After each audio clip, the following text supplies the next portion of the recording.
गोवर्धन पूजा विधि व कथा। गोवर्धन पूजा या अन्नकूट का पर्व हर साल दीपावली पर्व के 5 दिनों तक चलने वाले उत्सव का एक महत्वपूर्ण भाग है। गोवर्धन का पर्व दीपावली के दूसरे दिन आता है। इस दिन लोग अपने घरों में भगवान गोवर्धन पर्वत की चित्र बना के उसकी पूजा करते हैं। यह पर्व हर साल कार्तिक मास के शुक्ल पक्ष की प्रतिपदा तिथि को मनाया जाता है। धार्मिक मान्यताओं के अनुसार भगवान श्री कृष्ण जी ने गोकुल वासियों को गोवर्धन पूजा के लिए प्रेरित किया था। इस पर्व पर गौ माता की पूजा का भी विशेष महत्व है। मान्यता है कि गोवर्धन पूजा करने से धन, संतान और गौ रस की वृद्धि होती है।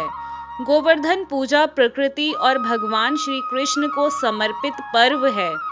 गोवर्धन पूजा के अंतर्गत गाय के गोबर से गोवर्धन भगवान के स्वरूप की रचना शुद्ध भूमि पर की जाती है तथा उसका विधि विधान से पूजन किया जाता है। यदि आप भी भगवान गोवर्धन का पूजन करना चाहते हैं तो गाय के गोबर से भगवान गोवर्धन का चित्र बनाकर गोवर्धन पूजा व्रत कथा का पाठ अवश्य करें। गोवर्धन पूजा कथा। धार्मिक मान्यता के अनुसार एक बार देवराज इंद्र को अपनी शक्तियों का घमंड हो गया था। इंद्र के इसी घमंड को दूर करने के लिए भगवान कृष्ण ने लीला रची। एक बार गोकुल में सभी लोग तरह तरह के पकवान बना रहे थे और हर्षोल्लास के साथ नृत्य संगीत कर रहे थे।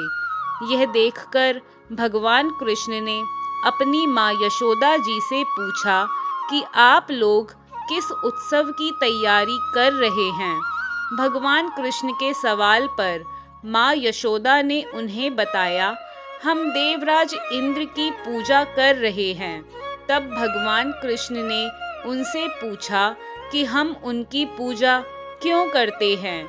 यशोदा मैया ने उन्हें बताया कि भगवान इंद्रदेव की कृपा हो तो अच्छी बारिश होती है, जिससे हमारे अन्न की पैदावार अच्छी होती है और हमारे पशुओं को चारा मिलता है। माता की बात सुनकर भगवान कृष्ण ने कहा कि फिर तो हमें गोवर्धन पर्वत की पूजा करनी चाहिए, क्योंकि हमारी गाय तो वहीं चारा चरती है और वहाँ लगे पेड़ पौधों की वजह से ही बारिश होती है। भगवान कृष्ण की बात मानकर गोकुलवासी गोवर्धन पर्वत की पूजा करने लगे। यह सब देखकर इंद्रदेव क्रोधित हो गए और उन्होंने इसे अपना अपमान समझा और ब्रज के लोगों से बदला लेने के लिए मूसलाधार बारिश शुरू कर दी। बारिश इतनी विनाशकारी थी कि गोकुलवासी घबरा गए। तब भगवान कृष्ण ने गोवर्धन पर्वत को अपनी उंगली पर उठाया और सभी लोग इसके नीचे आकर खड़े हो गए। भगवान इंद्र ने 7 दिनों तक लगातार बारिश की और 7 दिनों तक भगवान कृष्ण ने इस पर्वत को उठाए रखा। भगवान कृष्ण ने एक भी गोकुलवासी और जानवरों को नुकसान नहीं पहुंचने दिया, ना ही बारिश में भीगने दिया। तब भगवान इंद्र को एहसास हुआ कि उनसे मुकाबला कोई साधारण मनुष्य तो नहीं कर सकता है। जब उन्हें यह बात पता चली कि मुकाबला करने वाले स्वयं भगवान श्री कृष्ण जी हैं, तो उन्होंने अपनी गलती के लिए क्षमा याचना मांगी और मुरलीधर की पूजा करके उन्हें स्वयं भोग लगाया। और माना जाता है तब से ही गोवर्धन पूजा की शुरुआत हुई। गोवर्धन पूजा विधि। गोवर्धन पूजा का अपना महत्व है, लेकिन इसे जानने से पहले हमें यह ज़रूर जान लेना चाहिए कि गोवर्धन पूजा कैसे करें। गोवर्धन पूजा को वैसे तो कोई भी कर सकता है, लेकिन ज़्यादातर इस पर्व को भारतीय किसान मनाते हैं।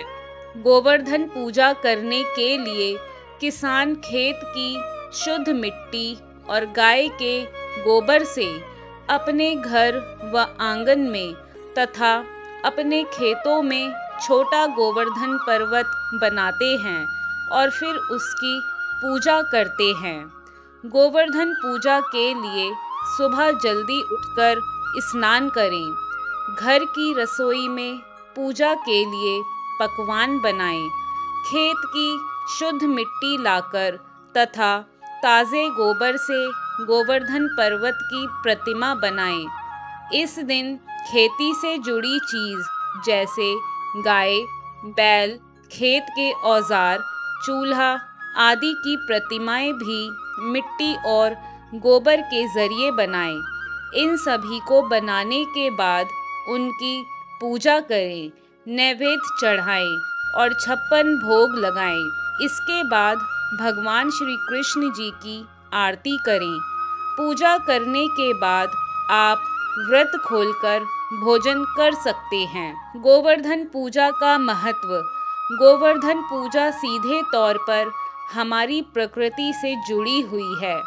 गोवर्धन पूजा का दिन हमें यह संदेश देता है कि हमारा जीवन प्रकृति पर निर्भर है, जैसे पेड़ पौधे, पशु पक्षी, नदी पर्वत आदि। इसलिए हमें इन सब का शुक्रगुजार होना चाहिए। गोवर्धन पूजा के दिन गाय माता की पूजा भी विशेष तौर पर ज़रूर की जाती है, क्योंकि गाय माता की हर एक चीज़ से मानव जाति का कल्याण हुआ है। गोवर्धन पूजा के बाद आप गाय माता की पूजा करके गाय माता को भोजन भी अवश्य कराएं। गोवर्धन पूजा को अन्नकूट क्यों कहा जाता है? गोवर्धन पूजा को अन्नकूट भी कहा जाता है। अन्नकूट एक तरह का भोजन होता है जिसे सब्जियां, दूध और चावल का प्रयोग करके बनाया जाता है। अन्नकूट में तरह तरह के अन्न से पकवान बनाए जाते हैं। गोवर्धन पूजा में अन्नकूट बनाकर भगवान श्री कृष्ण और गोवर्धन पर्वत की पूजा करते हैं और अन्नकूट से भोग लगाते हैं। इसलिए गोवर्धन पूजा के दिन को अन्नकूट महोत्सव भी कहा जाता है। आशा करती हूँ गोवर्धन से जुड़ी यह कथा आपको पसंद आई होगी। वीडियो पसंद आई तो वीडियो को लाइक, शेयर, कमेंट करना ना भूलें और अगर आप हमारे YouTube चैनल पर पहली बार आए हैं तो हमारे चैनल को सब्सक्राइब भी कर लें। धन्यवाद।